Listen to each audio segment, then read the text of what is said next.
If you think the Nine Tails is the only thing inside Naruto, you're only half right. As Naruto breaks the seal on her mother's forbidden scroll, she discovers the ultimate Uzumaki secret. The union of chakra and mana didn't just create a powerful bloodline, it required a dual sacrifice. In the dark recesses of her mind, two pairs of eyes open. One is the crimson slit of the fox, Kurama. The other? A golden, ethereal gaze belonging to Kitsuna, the spirit of magic itself. Naruto isn't just going to Hogwarts to learn spells, she's going there to prevent a war between two worlds that should have never met. The series name is What If Naruto x Harry Potter's Harem. So let's start the series. The morning sun bled gold across the rooftops of Konohagakure, and Naruto Uzumaki was already late. She vaulted from her bedroom window with a half-eaten piece of toast clamped between her teeth, red hair streaming behind her like a battle banner. Her sandals slapped against terracotta tiles as she raced across the rooftop maze, the village sprawling beneath her in a patchwork of morning activity. Merchants were opening shutters. Academy students were shuffling toward the school grounds. Somewhere to the east, the carved faces of the Hokage monument watched over everything with stone-eyed serenity. Stupid alarm clock, Naruto thought savagely. Stupid training session that ran too late. Stupid. Morning, Naruto. She nearly lost her footing. Below, a young woman was waving from her flower shop, Yamanaka Ino's mother, her blonde hair pinned back with a green bandana. Good morning, Yamanaka-san. Naruto called back, managing a wave without slowing down. The woman's smile was genuine. That was something Naruto had learned to recognize, catalog, and hold close in the years since she'd been old enough to understand that not everyone in the village looked at her the same way. Yamanaka-san was one of the good ones. She always had been. Naruto's route took her past the academy, past the public baths, past the dango shop that always smelled like sweet soy glaze in the early morning. She was so focused on making up time that she almost didn't notice the crowd gathered near the village gates. Almost. The first thing she registered was the size. The second was the voice, a deep, rumbling thing that carried across the square like distant thunder. Now, there's no need for all that. I've got me papers right here, see? Official Hogwarts business. Naruto dropped to a crouch on the edge of a rooftop, her toast forgotten. Below, a perimeter of Konoha shinobi had formed a loose circle around a man who had to be at least 8 feet tall. He was broad as a boulder, with a wild tangle of black beard and a massive moleskin coat that looked like it had been stitched together from a dozen different animals. In one enormous hand, he held what appeared to be a pink umbrella. In the other, he held a scroll. Chakra signatures odd, one of the gate guards was saying, his hand resting on his kunai pouch. Not hostile, but definitely not normal. Where'd you say you were from again? Hogwarts School of Witchcraft and Wizardry, the giant said patiently. It's all in the letter. I'm here on official school business. Naruto's brow furrowed. Witchcraft and wizardry? That wasn't a term she'd heard before. Some kind of new genjutsu? A foreign chakra discipline?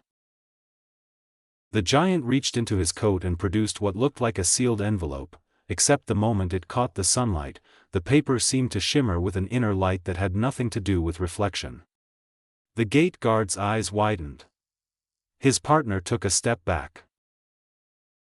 I think, said a new voice, calm and measured, that we should hear what our visitor has to say.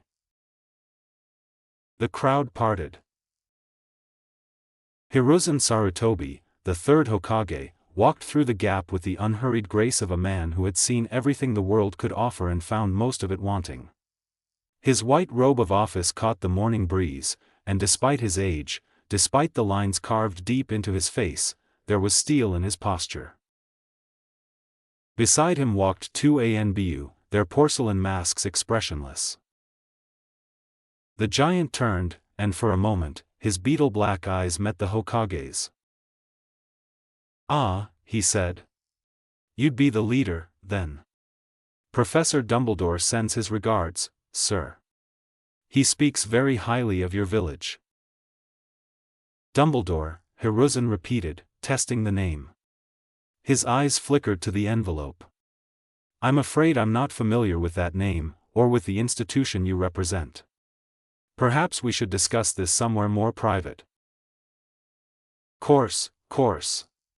Lead the way, sir.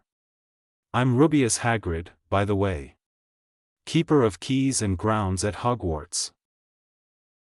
Naruto watched from her rooftop perch as the Hokage led the giant away, the crowd dispersing with the reluctant air of people whose entertainment had been cut short. She should have kept running. She was already late for her Genin team meeting. But something had caught her attention. That envelope. The way it had shimmered. For just a moment, when it caught the light, she'd felt something stir deep in her chest, something that wasn't quite chakra, wasn't quite anything she'd ever felt before. It had pulsed, warm and electric, like a second heartbeat. Then it was gone. Probably nothing, Naruto told herself firmly. Just the light playing tricks on you. Get moving, idiot. She pushed off from the rooftop and continued her journey, leaving the strange giant and his shimmering letter behind. But she couldn't quite shake the feeling that something had shifted. The training ground was a disaster. Naruto arrived to find Kakashi-sensei already perched in a tree, one eye curved in what she'd come to recognize as his, "I'm very disappointed but I'm not going to tell you why," smile. Sasuke was standing with his arms crossed, radiating the particular brand of aristocratic disdain that had taken Naruto 3 years to realize was mostly a defense mechanism. Sakura was sitting on a training post, and her expression shifted to relieved irritation when she spotted Naruto. "You're 2 hours late," Sakura said. I know. I'm sorry. Something weird happened at the gates."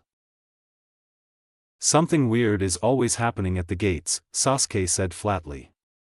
"The gate guards are drama queens." No, this was different. There was this giant guy.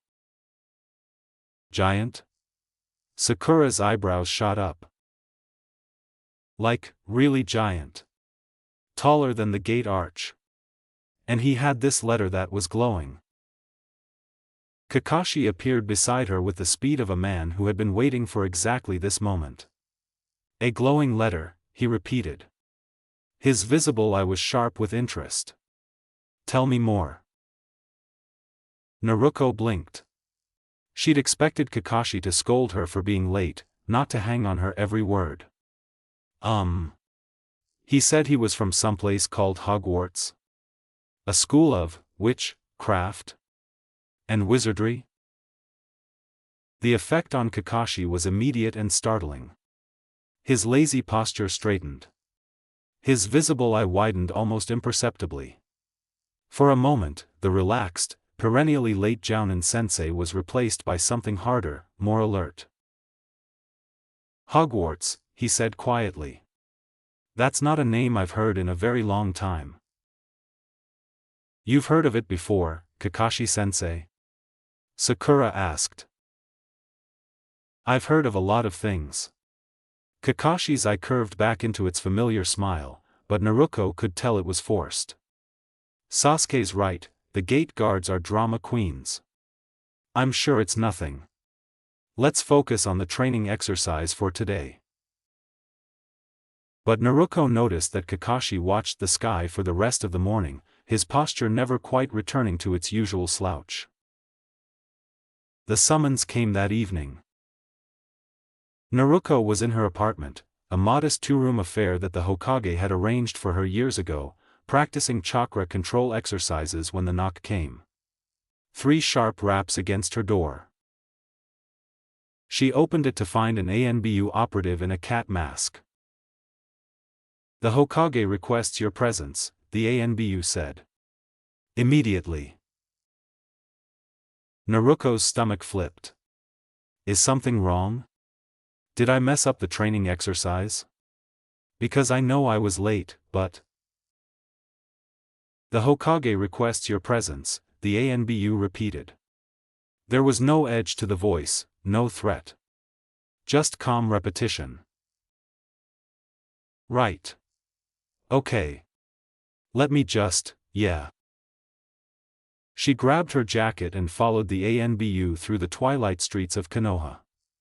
The village was settling into its evening rhythms, families eating dinner, shopkeepers closing up, shinobi returning from missions with the tired satisfaction of work well done. The Hokage Tower rose ahead of them, its windows glowing warm against the deepening blue of the sky. Naruko had been to the tower dozens of times. She'd grown up in and around its corridors, learning to read in the Hokage's office while he reviewed paperwork, stealing dumplings from the staff kitchen, falling asleep on the couch in his study while rain drummed against the windows. The old man had raised her, in every way that mattered. But this felt different. The ANBU led her to a floor she'd never visited before, a circular chamber high in the tower's upper reaches, its walls covered in seals that pulsed with faint blue light. The air hummed with contained energy. In the center of the room stood a wooden table, and around that table sat the Hokage and the giant. Up close, the giant was even more impressive. His beard was a wild tangle that seemed to have a life of its own, and his hands, resting on the table like a pair of weather-beaten maps, could have encompassed Naruko's entire head. But his eyes were kind. She noticed that immediately. Ah, the giant said, his face splitting into a warm smile. This'll be her, then. I'd recognize that hair anywhere. Naruko froze mid-step. What's wrong with my hair? Nothing, nothing. Just like your mom's, that's all. You're the spitting image of her, you are.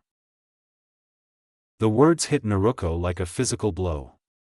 Her mother. She'd never seen a photograph, never heard a description beyond, she had red hair, a detail she'd gleaned from old records and the Hokage's rare, reluctant stories. And now this stranger was looking at her like he'd known her mother personally. Sit down, Naruko, Hiruzen said gently. His voice was calm, but his eyes were serious. There's a great deal we need to discuss. Naruko sat. What followed was the most disorienting conversation of her life. The giant, Hagrid, explained it in fits and starts, with occasional detours into subjects that made no sense to Naruko at all. There was a school, he said, in a country called Britain. A school for people with a special kind of power. Not chakra, something else. Something called magic. The Uzumaki were one of the oldest magical families in the world, Hagrid said, his great voice soft in the sealed chamber. Long before there were shinobi, before the elemental nations as you know them, the Uzumaki were already masters of both arts. Chakra and mana. They figured out how to weave M together, see? Made M stronger than just one alone. Naruko listened, her hands clasped in her lap to keep them from trembling. She wanted to interrupt, to demand clarification, to insist that this was all some kind of joke. But Hiruzen's grave expression told her otherwise. The barrier, Hiruzen said quietly. The one that hides the elemental nations from the wider magical world, you're saying that was Uzumaki work? Exactly right, sir.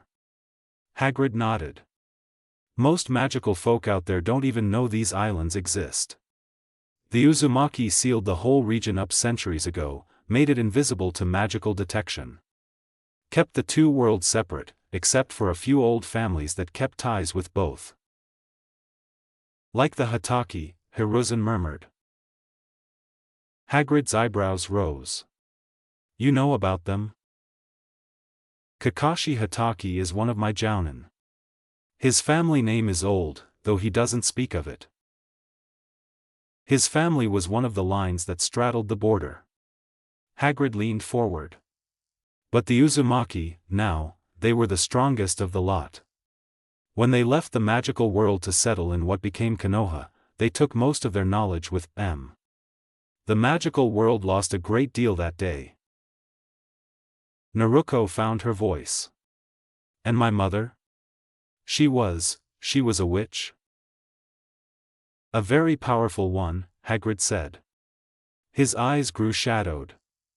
Kushina Uzumaki was a legend at Hogwarts in her day. Brilliant with seals, brilliant with magic. She could do things with a wand that professors still talk about. And she was kind. Fierce, but kind. Naruko's throat constricted. She'd spent her entire life knowing almost nothing about her parents, constructing imaginary versions of them from scraps of gossip and her own desperate hope. To hear this man speak of her mother with such warmth, such familiarity. Which brings us, Hiruzen said, to the reason Hagrid-san is here. Hagrid reached into his coat and produced the envelope from before, the one that had shimmered in the morning light. Up close, Naruko could see that it wasn't paper at all, or not entirely. It looked like parchment, but it seemed to breathe, shifting subtly as though it existed slightly out of phase with the world around it. This, Hagrid said, is your Hogwarts acceptance letter. You've been on the registry since you were born. Both your parents attended, you see, your father as a visiting student, your mother as a full enrollee. And now you've come of age. He held it out to her. Naruko stared at it. The letter seemed to be waiting for her, pulsing with that same inner light she'd noticed that morning. That strange warmth stirred in her chest again, the feeling that wasn't quite chakra, wasn't quite anything she knew how to name. You don't have to decide now, Hagrid said softly. It's a lot to take in, I know. But Professor Dumbledore, he's the headmaster, see, he thought you deserved to know. And to have the choice. The choice, Naruko repeated. To attend Hogwarts. To learn about your mother's world. To develop the gifts you've inherited. Hagrid's eyes were earnest. The Uzumaki legacy belongs to you, Naruko. All of it. Silence fell in the chamber. Naruko could feel Hiruzen watching her, his expression carefully neutral. He was letting her decide, she realized. Whatever choice she made, he would support it. But how could she make this choice? This was insane. She was a kunoichi, a shinobi of Konoha. Her dream was to become Hokage, it had been her dream for as long as she could remember. She'd spent years training, fighting, proving herself. She'd finally been placed on a genin team. She had friends, a sensei, a place in the world. And now a letter was asking her to walk away from all of it? I don't understand, she said. Her voice came out smaller than she'd intended. If my mother was so special, why didn't anyone tell me? Why did I grow up not knowing any of this? Hiruzen's face tightened with old pain. To protect you, Naruko. Your mother's enemies were not limited to this world. There are forces in the magical world that would have sought to exploit you, to use your bloodline for their own purposes. Your identity was hidden for your safety. Hidden. The word tasted bitter. I've spent my entire life being treated like a burden, like a monster, and now you're telling me I could have known the truth all along? To know the truth would have put you in danger. More danger than you already faced. That wasn't your choice to make. The words echoed in the sealed chamber. Naruko was on her feet now, though she didn't remember standing. Her hands were trembling, and something was building in her chest, not chakra, not exactly, but something raw and electric that made the seals on the walls flicker. Hagrid's eyes widened. Hiruzen's expression sharpened. Naruto, the Hokage said quietly. Breathe. She realized her fists were clenched so tightly that her nails were cutting into her palms. She forced herself to unclench them, to take a slow breath, to let the strange energy recede. I'm sorry, she said. This is a lot. Course it is, Hagrid said gently. Take your time, lass. There's no rush. Naruto sank back into her chair. Her mind was spinning, fragments of her childhood rearranging themselves into new patterns. The way the villagers had looked at her, not just with fear, but with something else. The strange gaps in the orphanage records. The way she'd always felt like there was something dormant inside her, waiting to wake. The 9 tails, she thought. The fox demon sealed inside me.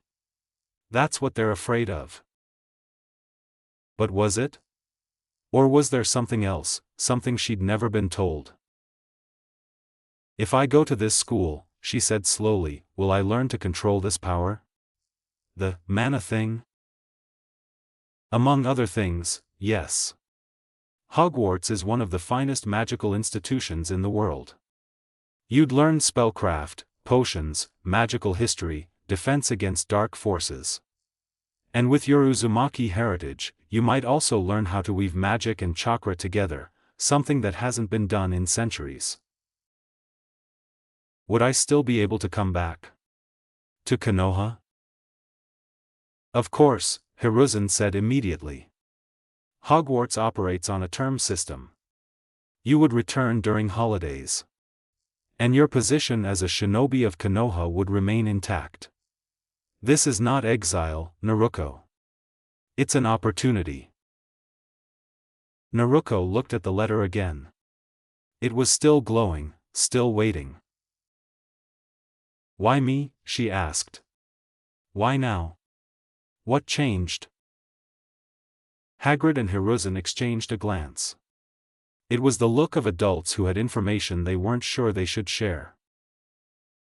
Things are moving in the magical world, Hagrid said carefully.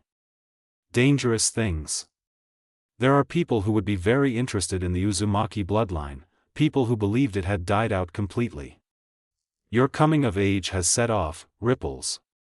Professor Dumbledore thought it best to bring you under the school's protection before those ripples became waves. Protection, Naruto repeated. You think someone's coming for me?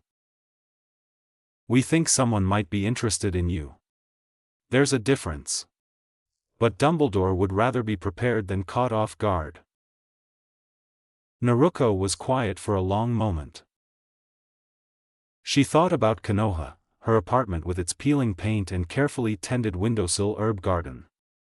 Her team, Sasuke with his sharp edges and buried pain, Sakura with her fierce intelligence and unexpected kindness, Kakashi with his lazy smiles that hid a warrior's heart.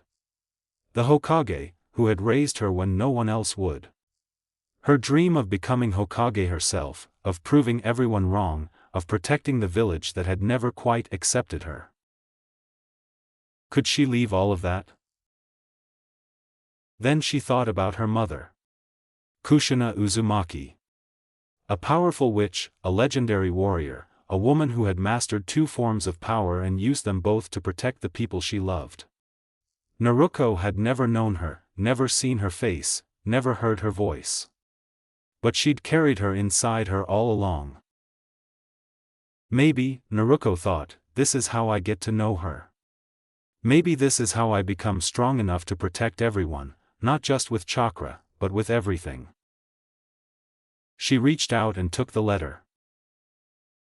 The moment her fingers touched the parchment, that warm electric sensation surged through her entire body.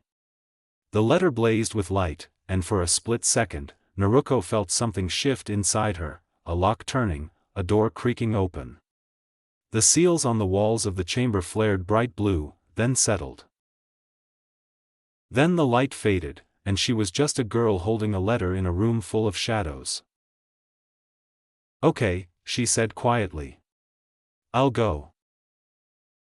The rest of the evening passed in a blur of arrangements and explanations.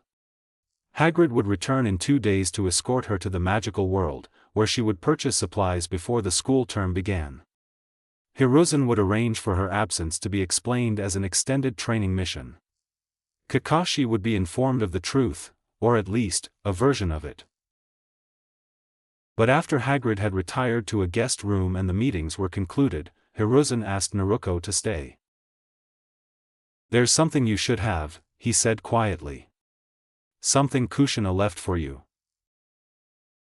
He led her to his private study, the same room where she'd spent countless hours as a child, doing homework while he worked, talking about everything and nothing. The familiar scent of tobacco and old paper wrapped around her like a blanket. From a hidden drawer in his desk, Hiruzen produced a sealed scroll. The seal was old, red wax pressed with a spiral pattern that Naruto recognized from the Uzumaki clan symbol, the same symbol she doodled in the margins of her notebooks without knowing why. "She gave this to me before she died," Hiruzen said. "She made me promise to give it to you when you were old enough to understand. I believe that time has come." Naruto took the scroll with trembling hands. "What is it?" "A letter. And other things, I suspect.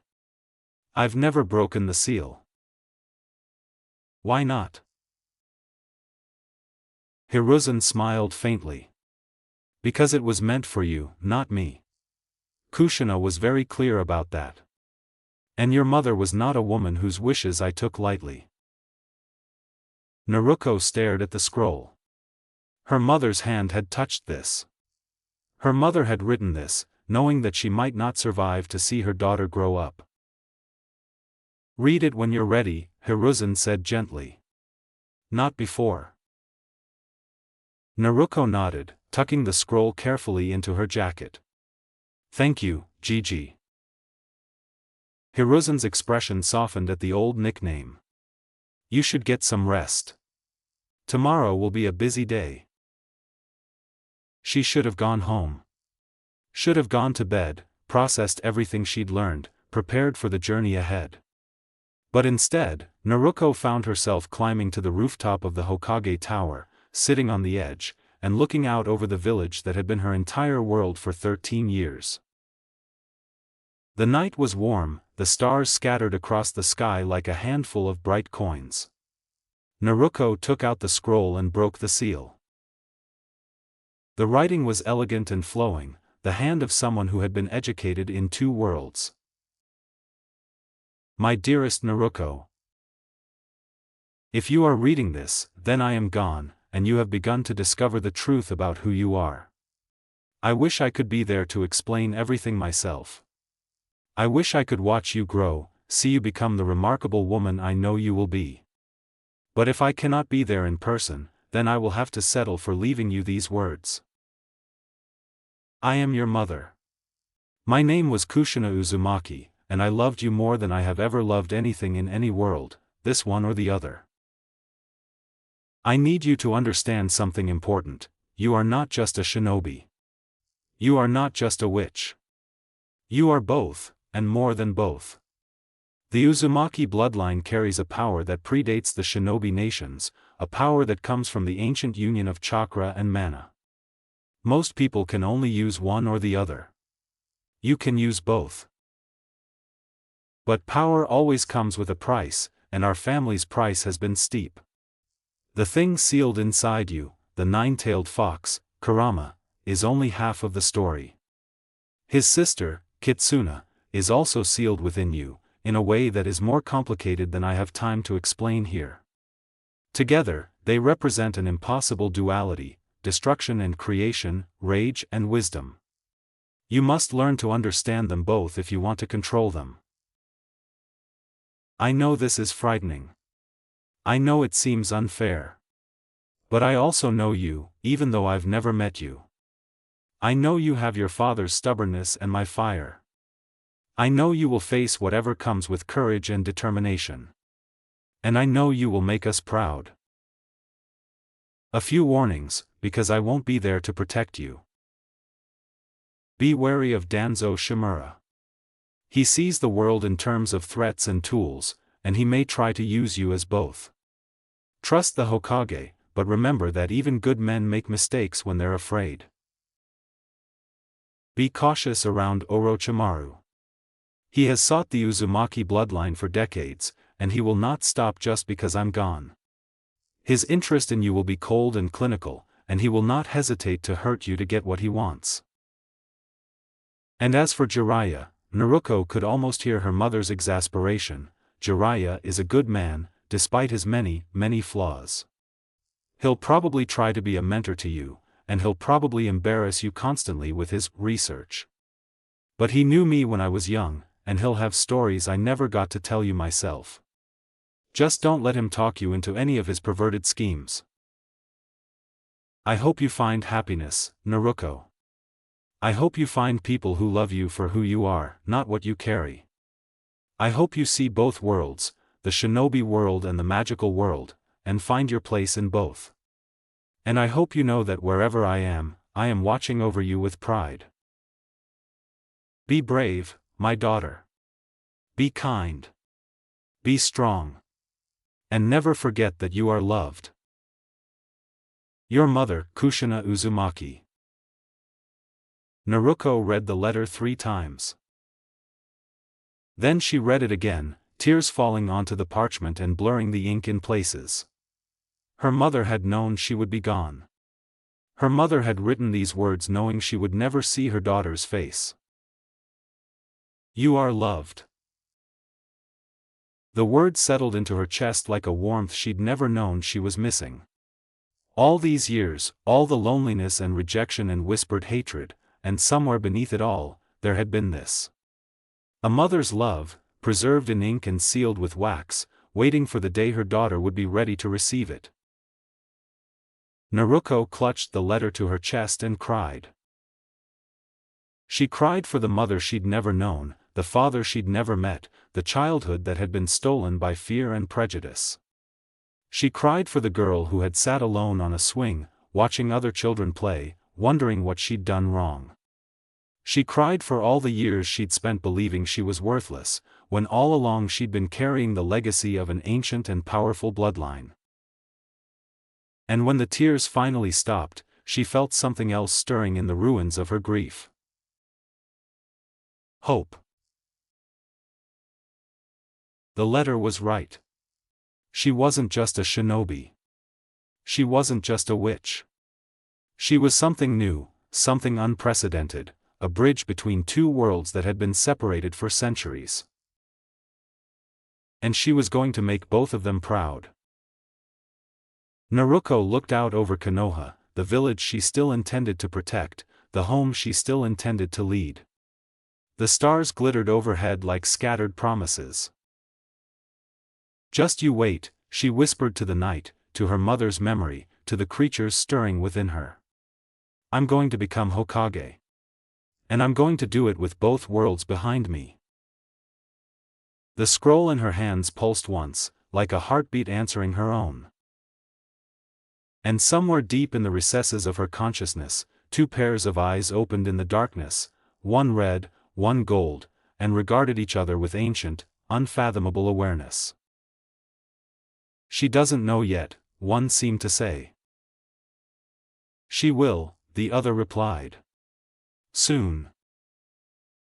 Then the eyes closed, and Naruto was alone with the stars.